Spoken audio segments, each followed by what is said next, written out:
समुंदर से, जहां एक 60 साल का बूढ़ा आदमी तकाशी सालों से समुंदर के बीच एक बोट पर रह रहा है। उसका काम है टूरिस्ट को घुमाना और उनका भविष्य बताना, और इन सब में उसकी मदद करती है एक 16 साल की लड़की, और इस लड़की का नाम है एमा। तो आप लोग सोच रहे होंगे कि तकाशी एमा के दादाजी होंगे, लेकिन ऐसा नहीं है। तकरीबन 10 साल पहले जब एमा 7 साल की थी, तब तकाशी उसे यहाँ लेकर आया था और तब से वह यहीं रहती है। लेकिन धीरे धीरे तकाशी उसे पसंद करने लगा और वह हमेशा से अकेला था, और एमा में उसे अपना जीवन साथी दिखता था और इसीलिए वो उससे शादी करना चाहता है। इसी वजह से वो उसका 17 साल होने का इंतजार कर रहा है। सुनने में तो काफी अजीब लगता है, लेकिन सच्चाई यही है। और एमा जब से यहाँ आई है, यही उसका घर है। उसने बाहरी दुनिया कभी नहीं देखी। उसे पता नहीं है कि बाहरी दुनिया में लोग कैसे जीते हैं। उसे बस यही बोट पर रहना पसंद है। अब दोनों का असल में क्या रिश्ता है, यह तो हमें नहीं पता, लेकिन इन्होंने आज तक एक दूसरे को कभी अपने नामों से नहीं पुकारा। पता चलता है कि दोनों एक दूसरे की इज्जत करते हैं। अब हर रोज की तरह तकाशी टूरिस्ट को लेने चला जाता है और एमा उसका इंतजार करने लगती है। थोड़ी देर बाद वो टूरिस्ट को लेकर आ जाता है, जिसके बाद वह लोग फिशिंग करते हैं। पर उन टूरिस्ट में से 2 लोग एमा को देख के उसके साथ बदतमीजी करने लगते हैं और उसे उल्टे सीधे सवाल करने लगते हैं। यह सब दूर खड़ा तकाशी देख रहा होता है। वह गुस्से में अपना एक तीर छोड़ता है और सीधा जाकर उनकी कुर्सी पर लगता है, जिससे वो दोनों डर जाते हैं और उसे छोड़ देते हैं। उन टूरिस्ट को भी पता था कि यह बूढ़ा आदमी इस लड़की से शादी करने वाला है, तभी वह उसके साथ बदतमीजी कर रहे थे। और यहाँ हमें एक और चीज पता चलती है। तकाशी तीरंदाजी के साथ साथ लोगों का भविष्य भी बताता है, लेकिन उसके भविष्य बताने का तरीका बिल्कुल अलग है। वो एमा को एक बड़ी बोट के साइड में एक लगे झूले में बैठा देता है, जिसके पार एक बुद्धा की पेंटिंग बनी हुई थी।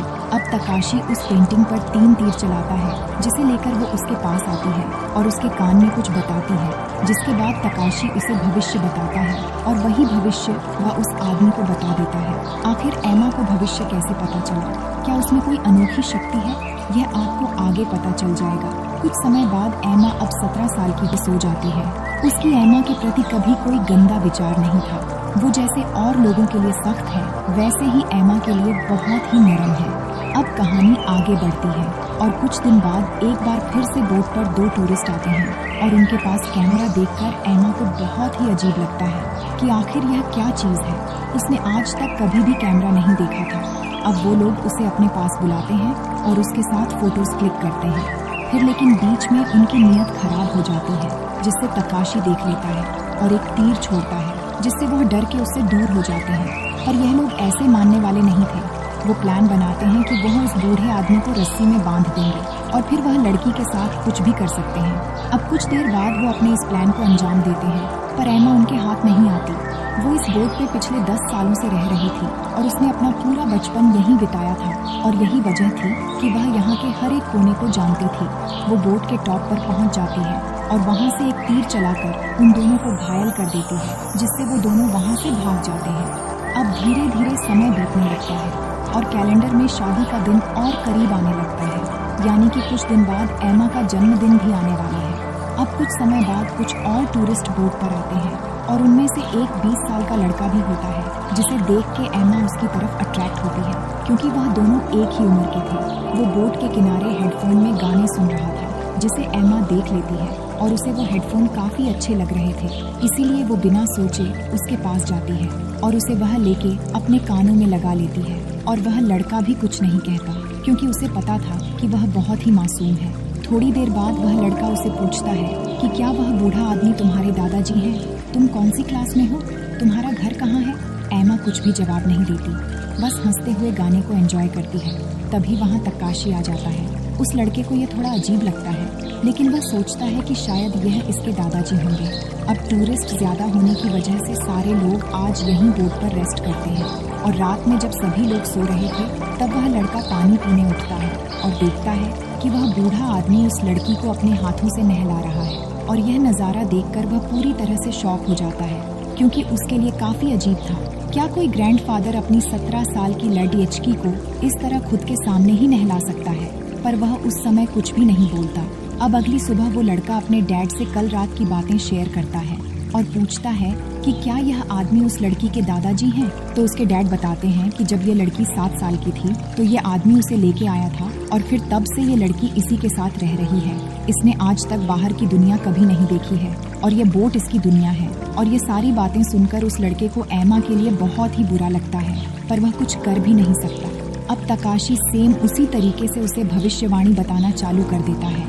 अब एम्मा को झूले पर देखकर वह लड़का सोच में पड़ जाता है।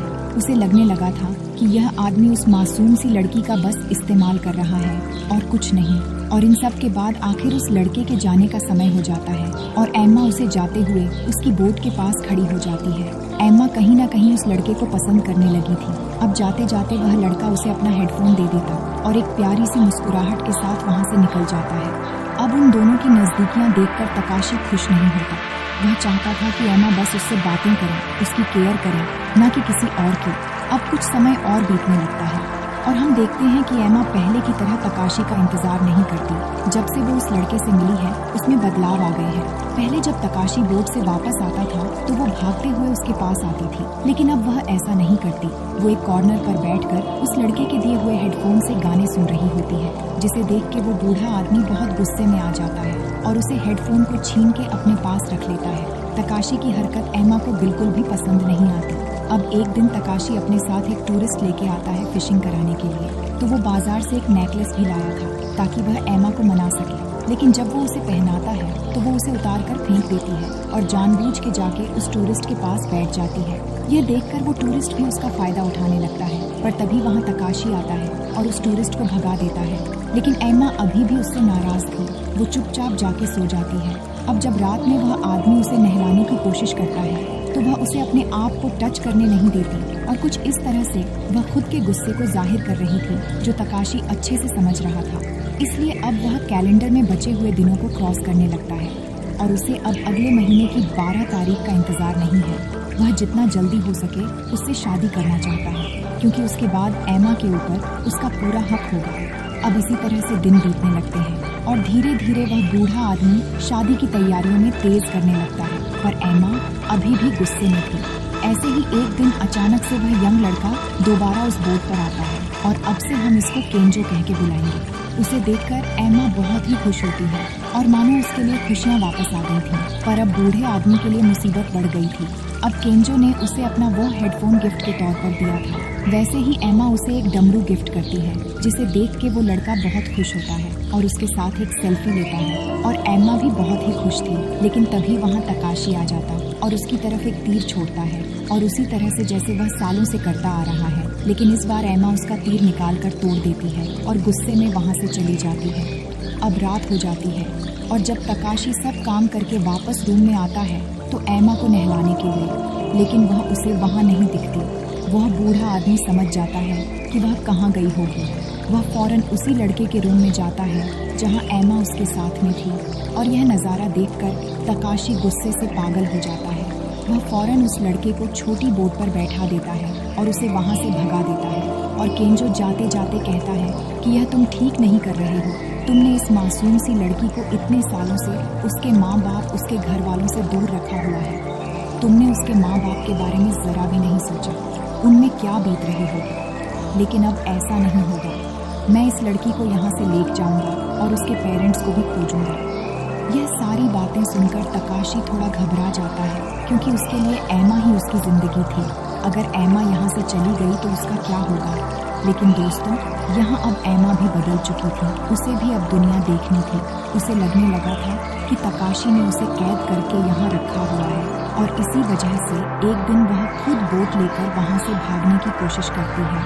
लेकिन उसका यह प्लान कामयाब नहीं होता और उसे तकाशी देख लेता और ज़बरदस्ती पकड़कर कमरे पर ले आता है। लेकिन अब उसके लिए चीज़ें बदल रही थीं, जो उसने 10 साल से सोच रखा था। उसका सपना अब टूटता नजर आ रहा था।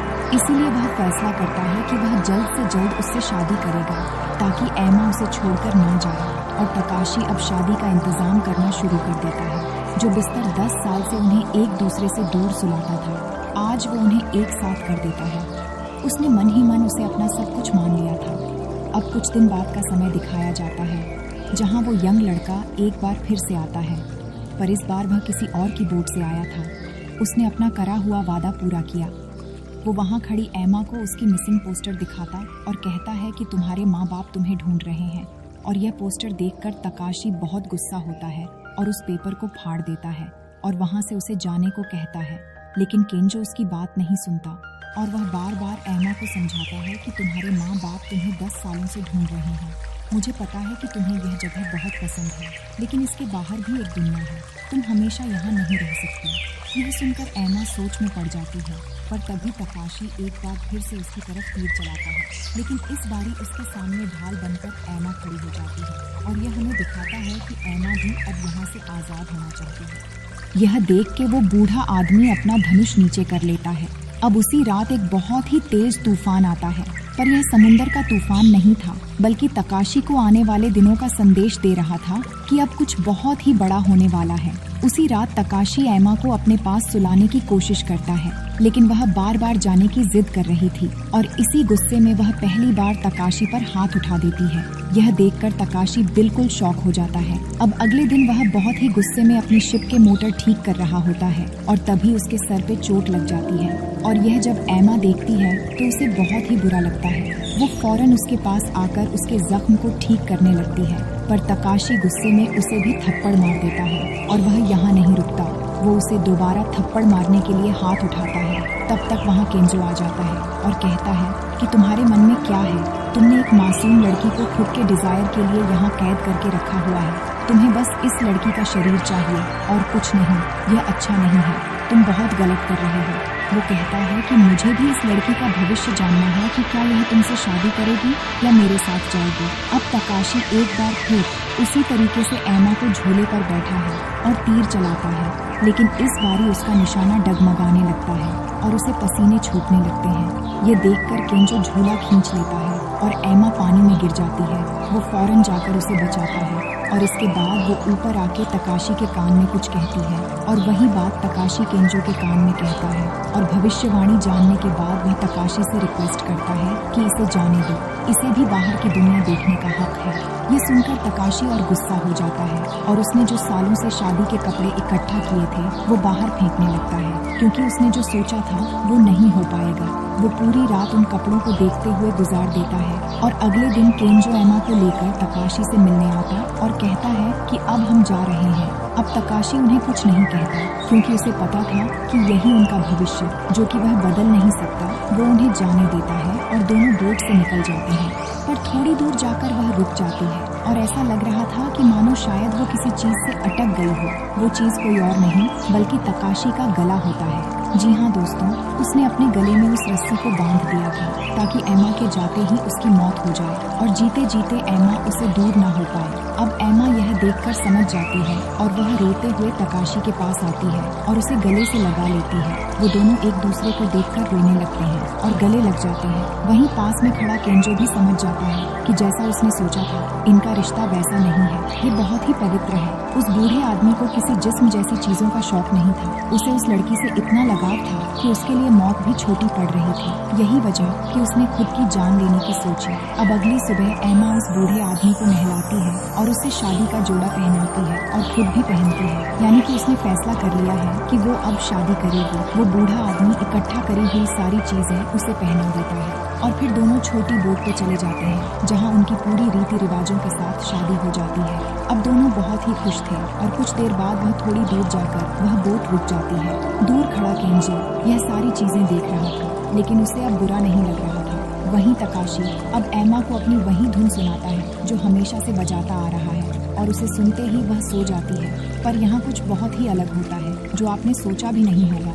असल में तकासही को पता था कि यह शादी कामयाब नहीं होगी, क्योंकि उसने भविष्यवाणी देख ली थी, जिसके बाद वह बोट के किनारे खड़ा हो जाता है और आसमान की तरफ एक तीर छोड़ता और समुंदर में कूदकर अपनी जान दे देता है। थोड़ी देर बाद वह बोट खुद चलते चलते उस बड़ी बोट के पास आ जाती है और तब केंजो देखता है कि उस बूढ़े आदमी की आत्मा उस लड़की के साथ इंटीमेट हो रही है और अगले ही पल वह तीर आकर उसके पैरों के बीच लगता है। तो उस बूढ़े आदमी ने जीते जी लड़की को कभी भी नहीं छोड़ा और मरने के बाद उसने जो सोचा था उसकी आत्मा ने वह कर लिया।